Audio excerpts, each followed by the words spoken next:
عزیز طلبہ، قدیم بھارت میں مذہبی رجحانات، اس سبق میں آپ نے جین مذہب، بدھ مذہب، یہودی مذہب اور عیسائی مذہب کے بارے میں معلومات حاصل کی ابھی تک۔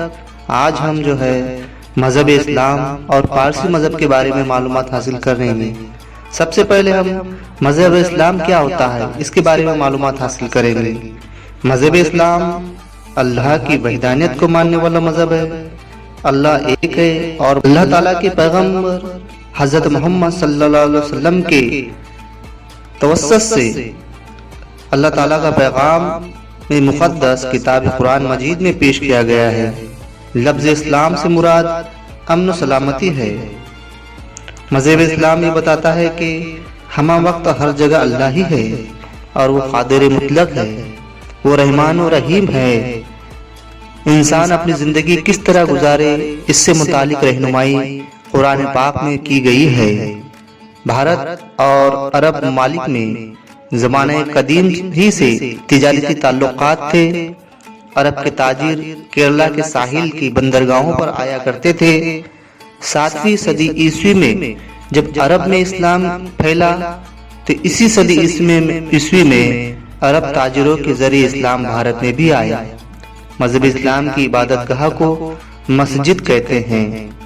اس کے بعد ہم پارسی مذہب، اس کے بارے میں معلومات حاصل کریں گے۔ پارسی مذہب پارسیوں اور ویدک تہذیب کے لوگوں میں زمانہ قدیم ہی سے تعلقات تھے۔ پارسی مذہب کی مقدس کتاب کا نام اوستا ہے۔ رگ وید اور اوستا کی زبانوں میں مشابہت ہے۔ مشابہت یعنی سملیرٹی، ایک جیسا پن ہے۔ پارسی لوگ ایران کے پاس یا فارس نامی صوبے سے بھارت میں آئے، اسی لیے انہیں پارسی نام سے جانا جاتا ہے۔ وہ پہلے گجرات میں آئے۔ کچھ لوگوں کی رائے یہ ہے کہ وہ 8ویں صدی عیسوی میں آئے ہوں گے۔ زرتشت پارسی مذہب کے بانی تھے۔ ہرمز اہرمن کے نام سے ان کے خدا کا ذکر کیا جاتا ہے۔